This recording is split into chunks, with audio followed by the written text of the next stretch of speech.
Hola chicos, ¿qué tal? Bienvenidos una vez más y en este caso para hablaros sobre la estructura bacteriana y en concreto sobre la pared celular, ¿de acuerdo? Bien, vamos entonces o voy entonces a describir lo que es la pared celular o lo que representa la pared celular dentro de la estructura de una bacteria. Y para ello me voy a valer, como siempre, de una serie de imágenes que van a ir un poco reflejando todo lo que os voy a ir comentando. Bien, empezar diciendo que lógicamente la pared celular es una estructura, digamos que fundamental para el desarrollo de una bacteria, ¿vale? Es su elemento más externo y salvo excepciones concretas, como pueden ser algunos micoplasmas, o como pueden ser, como digo, perdón, los micoplasmas, no está presente en todas las bacterias, a excepción, como digo, de estos micoplasmas. Es deciros que es el componente más evidente y el que representa un mayor peso con respecto a la masa total de lo que sería la bacteria. Características que tiene la pared celular es que se trata de una cubierta rígida y es la que va a permitir, por un lado, dar forma a la bacteria y por otro lado también protegerla de todos aquellos cambios que se puedan producir en el medio en el que la bacteria se encuentra, ¿no? Cambios como por ejemplo pueden estar relacionados con la presión osmótica que tiene que soportar la bacteria, como digo, en el medio en el que se encuentre. La pared también deciros que es importante para poder clasificar las bacterias, es un elemento muy importante para poder clasificarlas y se hace mediante la tinción de Gram, esta tinción en función de la diferente composición de la pared bacteriana en unas bacterias y en otras es lo que permite clasificar las bacterias en bacterias gram positivas y en bacterias gram negativas. El que se tiña con unos determinados colorantes o que se tiña con otro dentro de lo que sería el método de Gram o la tinción de Gram va a depender de la estructura de esa bacteria, de la estructura de esa bacteria y en concreto de la estructura de la pared de la bacteria y, como digo, permitirá diferenciarlas entre gram positivas y gram negativas. De todas formas, la microscopía electrónica es la que mayor, por así decirlo, mayores datos va a ofrecernos sobre lo que es el aspecto y también sobre la estructura de la pared bacteriana, ¿vale? De tal manera que en muchas ocasiones se puede observar que la pared bacteriana es rugosa y en otras ocasiones es lisa o es homogénea. En el caso de que estemos hablando de una pared celular rugosa, se asocia con bacterias gram negativas, mientras que cuando se trata de una superficie homogénea, de una superficie lisa, estaríamos hablando más bien de bacterias de tipo gram positivo. ¿De acuerdo? Ahí en este primer esquema, que ya tenéis ahí en pantalla, os hago o podéis ver las diferencias estructurales que existen entre una bacteria gram negativa y una bacteria gram positiva. La figura o el esquema de la izquierda se corresponde con una gram negativa, mientras que el de la derecha se corresponde con una gram positiva. Ahí tenéis los diferentes colores y ahí tenéis abajo la leyenda que se corresponde con las distintas estructuras que se corresponden a esos colores. Y podemos ver las diferencias claras que existen entre una gram negativa a la izquierda y una gram positiva a la derecha. ¿De acuerdo? Ahí veis cómo la gram negativa presenta una estructura, por así decirlo, en capas, una estructura en láminas, mientras que las gram positivas presenta estructuras más espaciadas, estructuras más desarrolladas, no tan estratificada, por así decirlo, como es en el caso de la gram negativa. En la gram negativa, por lo tanto, ahí veis las ABCD, sería por un lado la la parte interna, la parte inferior sería la membrana citoplasmática, la parte superior, que es la B, el lipopolisacárido, después la C sería la capa lipoproteica y por último el D sería el peptidoglicano. Si nos vamos a la gran positiva, veis que si la membrana plasmática continúa igual, por un lado el peptidoglicano aumenta considerablemente en las gran positivas frente a las gran negativas, lo cual va a ser una diferencia a tener en cuenta entre ambas. Ya los ácidos teicoicos sería la parte final de la gran positiva. ¿De acuerdo? Lo vais entendiendo bien. Bueno, esto en cuanto, repito, como para que veáis un poquito la diferencia entre una y otra. Y veis que en ambos casos se encuentran separados de lo que sería la membrana citoplasmática por el espacio periplásmico, es decir, la pared bacteriana se separa de la membrana citoplasmática por el espacio periplásmico. Bien, en cuanto a su composición, ¿vale? Ya de lo que sería la pared bacteriana, vamos a deciros que evidentemente, como estáis viendo ya, hay diferencias entre una gran positiva y una gran negativa, y no solo entre estas dos, sino también entre las que se denominan bacterias ácido-alcohol resistentes, que ya veremos lo que son. Entonces, como digo, no todas van a presentar unas características comunes, ¿de acuerdo? Pero sí el elemento que tienen en común, aunque en la gran positiva se encuentre en mayor proporción que en la gran negativa, es la cadena o es el peptidoglicano, que también lo podéis encontrar como glucopéptido o como mureína o incluso como mucopéptido, ¿de acuerdo? Los componentes del peptidoglicano son dos aminoazúcares que se encuentran unidos alternativamente dos aminoazúcares alternos que se encuentran unidos por un enlace beta 1,4. Estos son, por un lado, la N-acetilglucosamina y por otro lado el N-acetilmurámico, ¿vale? Son los dos aminoazúcares que se encuentran unidos por el enlace, como digo, beta 1,4. En las bacterias ácido-alcohol resistentes se sustituye el N-acetilmurámico por el N-glicosilmurámico, ¿vale? Bien, vamos a ver entonces ahora cómo se produce la unión entre las cadenas de estos aminoazúcares con las siguientes. Y para ello os pongo ahí dos dibujos que van a servir para ilustrar esto que os estoy diciendo. Bien, y para ello tenéis ahí unos esquemas, tanto para la gran positiva como para la gran negativa, que pueden ayudar a entender lo que os voy a decir. Vale. Así como a modo general, deciros que cada cadena se va a encontrar unida a la contigua, a la adyacente, mediante un tetrapéptido, que es lo que veis ahí en rojo, en las líneas esas verticales que aparecen ahí en el dibujo, de color rojo. Entonces se va a producir la unión entre a través de esos tetrapéptidos, ¿vale? Se va a unir por su aminoácido inicial, que generalmente es la L-alanina, con el grupo carboxilo del ácido murámico de la otra fila, ¿no? De la otra fila contigua. La secuencia de aminoácidos que forman en las gran negativas es de forma general L-alanina, D-glutamina, L-ácido diaminopimélico y D-alanina. Esos serían los cuatro aminoácidos que forman esa línea roja vertical que tenéis ahí en el dibujo.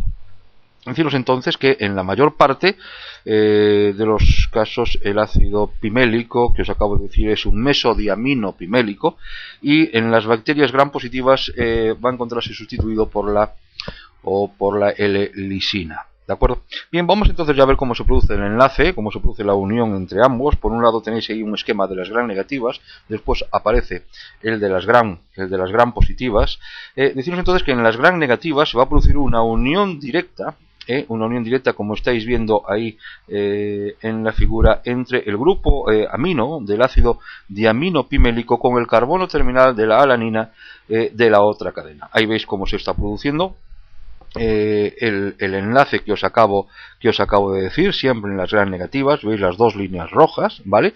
Que antes se encontraban verticales, ahora están horizontales. Establece, por lo tanto, el enlace marcado ahí con esa línea oblicua, que directamente entre, como digo, el grupo amino del ácido diamino-pimélico con el carbono terminal de la alanina de la otra cadena. Esto en cuanto a las gram negativas.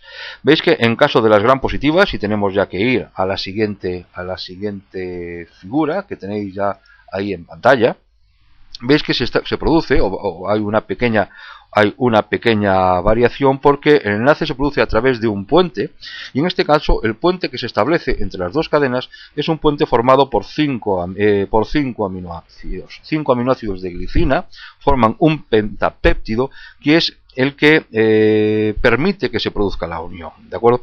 Entonces la unión se va a establecer, como digo, mediante este pentapéptido de glicina, que va a unir el último aminoácido del tetrapéptido. Veis ahí que la línea roja se dirige por un lado hacia el último aminoácido del tetrapéptido de una de las cadenas, con el penúltimo del tetrapéptido anterior, que es la L-lisina. Ahí veis que se forma, por lo tanto, una línea roja, oblicua, que es un pentapéptido, 5 aminoácidos de glicina, que se unen por un lado con el aminoácido terminal y por otro lado con el penúltimo, que es en este caso la lisina. ¿De acuerdo? ¿Habéis entendido bien? Tanto en el caso, bien, si se trata de una gram positiva como si se trata de una gram negativa. Bueno, en cuanto a la longitud de estas cadenas de aminoazúcares, deciros que es muy variable. Es decir, puede cambiar mucho del número de disacáridos, atendiendo a disacáridos, el número de unidades de N-acetilglucosamina y el número de unidades de N-acetilmurámico. No cambia mucho, puede variar o puede encontrarse del orden de las 10 a las 170 unidades de disacárido. ¿Vale? Bien, y que sepáis también la diferencia importante que hay entonces entre una gram positiva y una gram negativa. En una gram positiva prácticamente un 90% de contenido de la pared es, bueno, prácticamente un 90% no, puede llegar al 90% del contenido de la pared puede ser péptido glicano, mientras que en una gram negativa el porcentaje se reduce mucho, considerablemente. Menos de un 10% sería lo que representa el péptido glicano. Vamos a hacer ahora una diferencia, voy a haceros una diferencia ahora entre lo que sería la estructura de una bacteria gram positiva y una bacteria gram negativa, y de nuevo ahí tenéis dos imágenes que os van a permitir, que os van a ayudar a poder identificar o conocer mejor una estructura de otra. Voy a empezar con las gram positivas. Deciros entonces que el péptido glicano en la gram positiva aproximadamente tiene unas dimensiones que pueden oscilar entre los 10 y los 20 nanómetros aproximadamente, es la variación que tienen, y en algunas bacterias aparecen también asociados en lo que sería la estructura ácidos teicoicos, ¿no? Ácidos teicoicos que se van a mantener unidos por enlace covalente al péptido glicano. ¿De acuerdo? El contenido, como digo, puede suponer hasta el 50%, el 50% del peso total de la pared. Bien, deciros entonces también que existe un pequeño porcentaje de estos ácidos teicoicos que os acabo de decir, que se encuentran asociados a la membrana citoplasmática a través de los grupos lipofílicos que tiene la membrana. Estos ácidos teicoicos se conocen como ácidos lipoteicoicos y van a atravesar toda la capa del péptido glicano desde la membrana citoplasmática.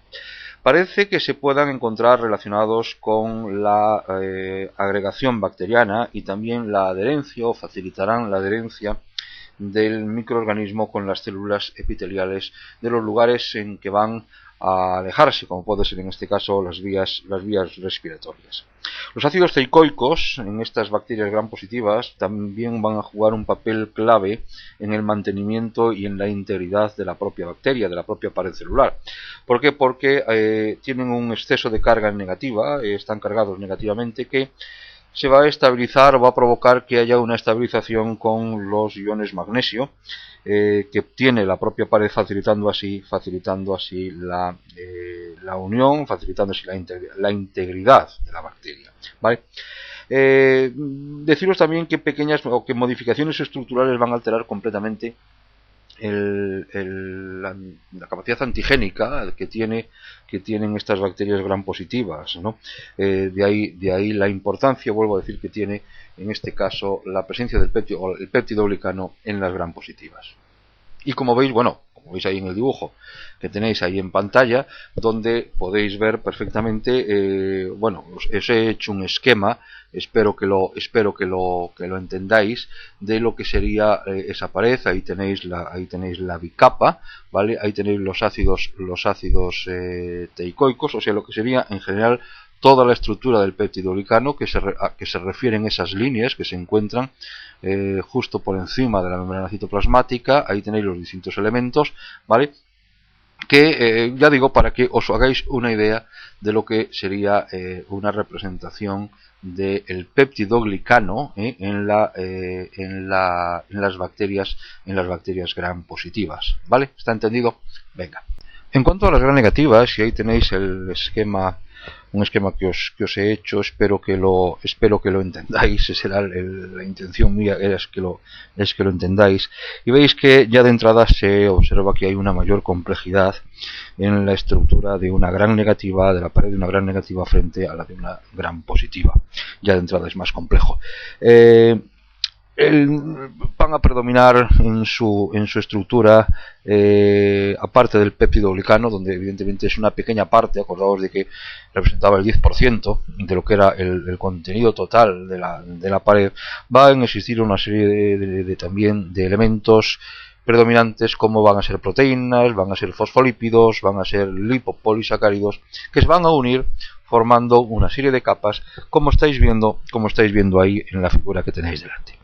La microscopía electrónica ha indicado que existen tres zonas, que se pueden diferenciar tres zonas. Por un lado, una externa, la más externa, con un grosor aproximadamente de unos 8 o 9 nanómetros, y está formada por lipopolisacáridos, por fosfolípidos y por proteínas.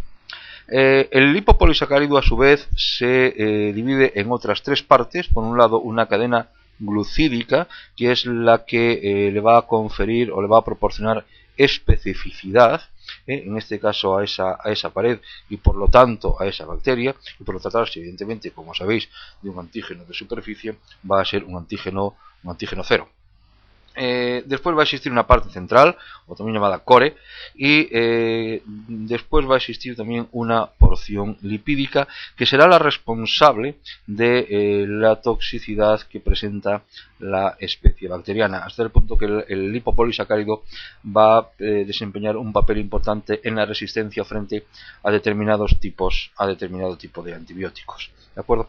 Deciros que el lipopolisacárido se va a unir a la membrana externa mediante enlaces de naturaleza hidrófoba.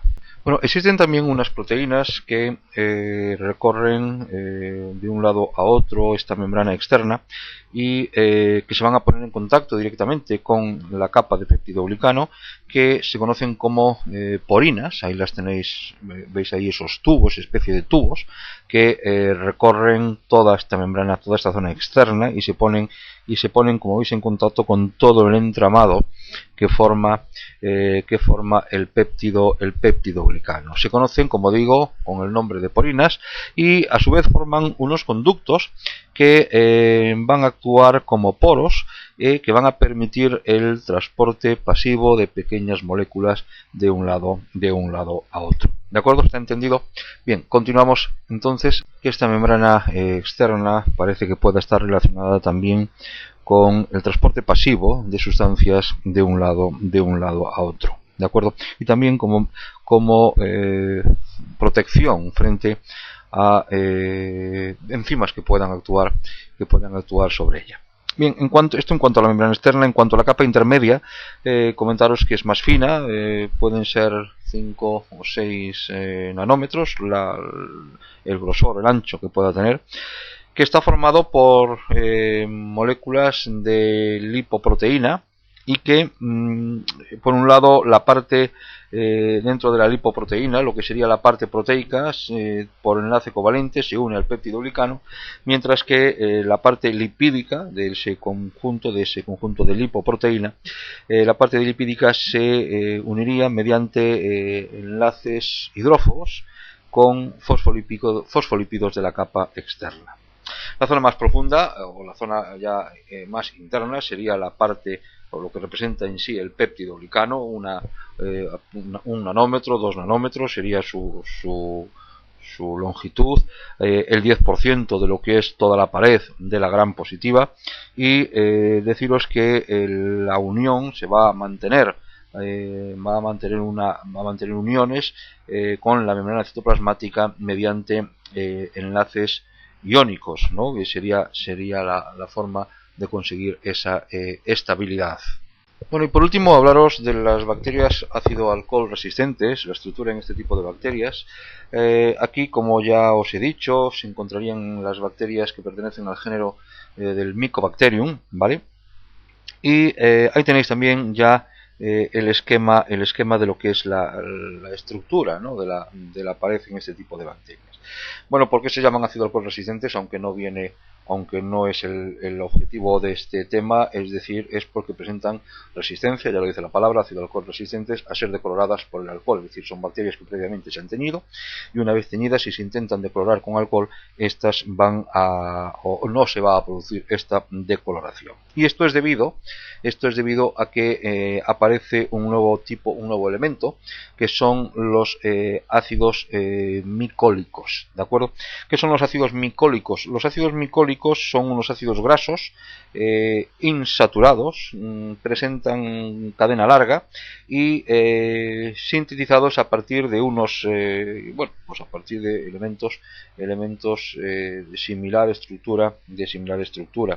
Se van a aparecer formando enlaces de tipo éster, que se encuentran de esta forma unidos a polisacáridos de superficie, o también pueden aparecer de forma libre formando lo que sería el core factor. Ahí tenéis la estructura entonces de lo que es de lo que sería la pared en una bacteria ácido alcohol resistente. Ahí tenéis en el A el core factor que os acabo de decir, después estarían los ácidos micólicos, ¿de acuerdo? Ahí tenéis una estructura arábino-galactano, y ya después el peptidoglicano y la membrana citoplasmática. ¿De acuerdo? ¿Está entendido bien? Bueno, pues espero que lo hayáis entendido. Si tenéis alguna duda, me la comentáis, la intentamos responder. ¿De acuerdo? Y como siempre, gracias por ver los vídeos y gracias por estar ahí.